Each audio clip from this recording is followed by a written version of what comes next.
Hello teachers and welcome back to my channel. If you're new here, welcome and thank you so much for watching. My name is Alex, I'm a full-time English teacher and I would love to share my tips and tricks with you on how to use technology in your classroom. This video is going to be another teaching essentials video. I'm going to talk to you about Google Forms, which can be an incredibly useful tool if you use it in your classes.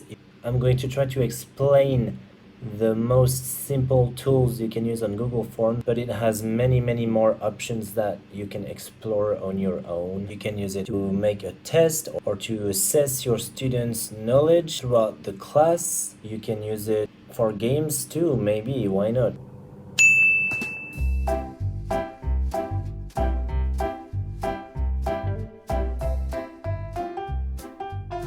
Alright, if you want to create a Google form, all you have to do is open your Google Drive, click on New, More, Google Forms, and this is a default form design. What you can do is click on Customize Theme. You can choose your color, or you can choose an image. For example, for kids, if it's a test, let's use a course, select, and voila, this is how it's going to look like once the students use the form. So your first step is going to choose a title for your form. For example, you can have a description, but it's not necessary. And then your first question should always be, what's your name?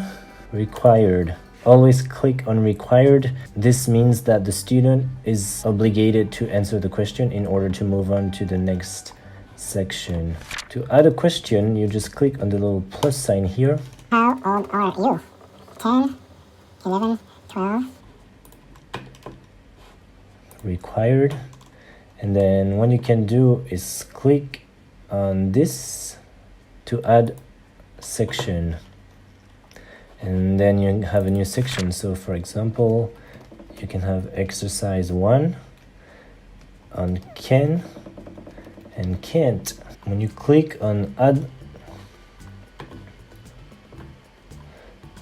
then you're going to click on add question to add a question to your section, and you can choose between different types of questions: short answer, paragraph, multiple choice, checkboxes, or drop down, and are the ones you will most likely to be using.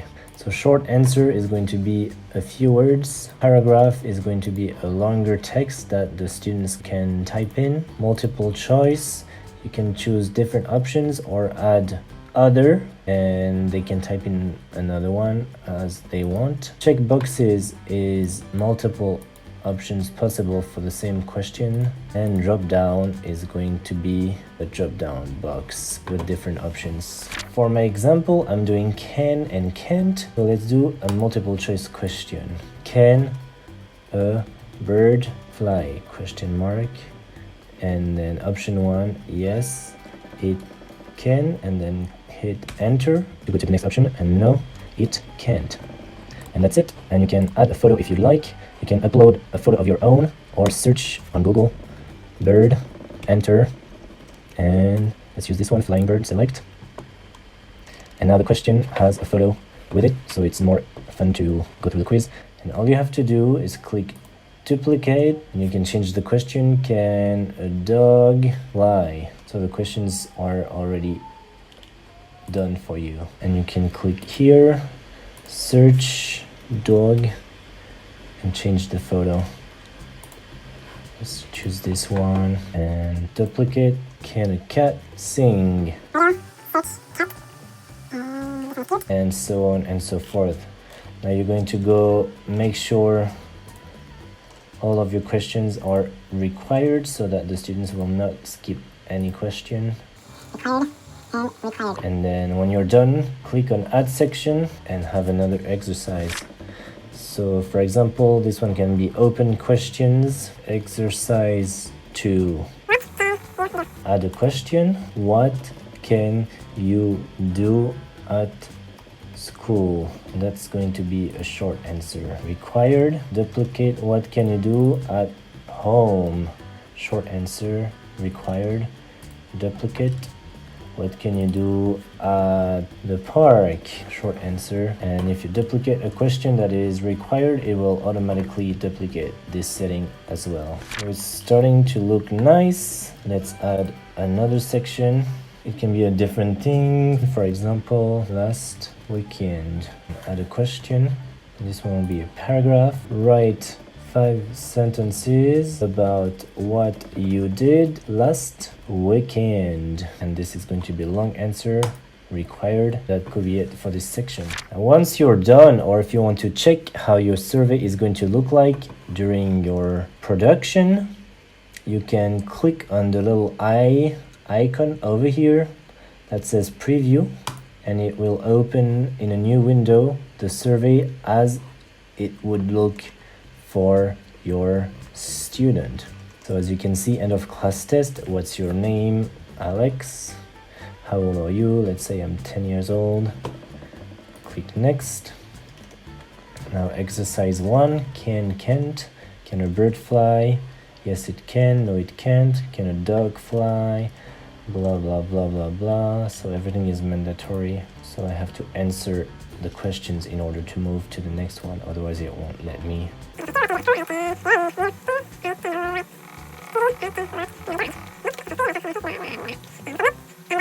Now let's go back to my example. As you can see, there's one response that has been registered, the one I just did, all the data, so you can check your students' responses, and you can also export it in a spreadsheet. So let's see how it looks like. So obviously there's only one answer. Anyways, let's go back to the survey, and the last thing you want to do is click on settings over here.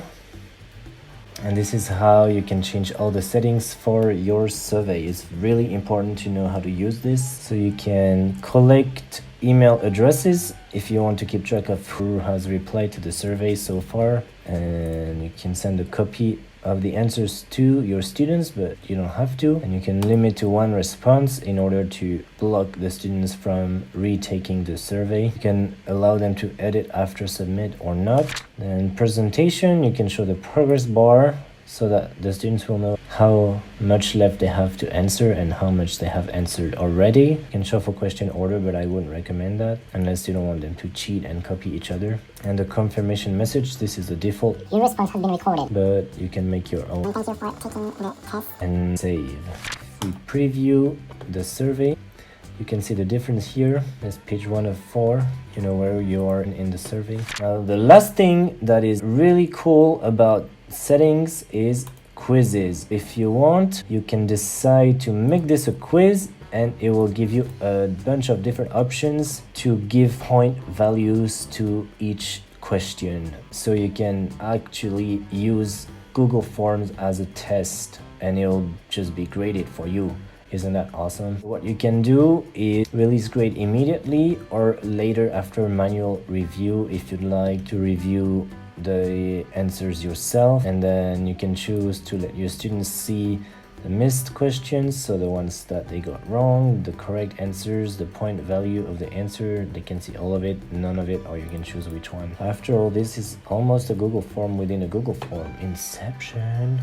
Click save. So once you've selected a point value for your exercise, you go back to the question, you click on answer key, and you need to select the correct answer. Yes it can, no it can't, one or both, and click on edit question, and now you will see a tick next to the correct answer. And you can also assign over here the amount of points you would like to give for this question. So 1, 2, 3, 4, etc. Let's say 2 points. And then the dog, no it can't, 2 points.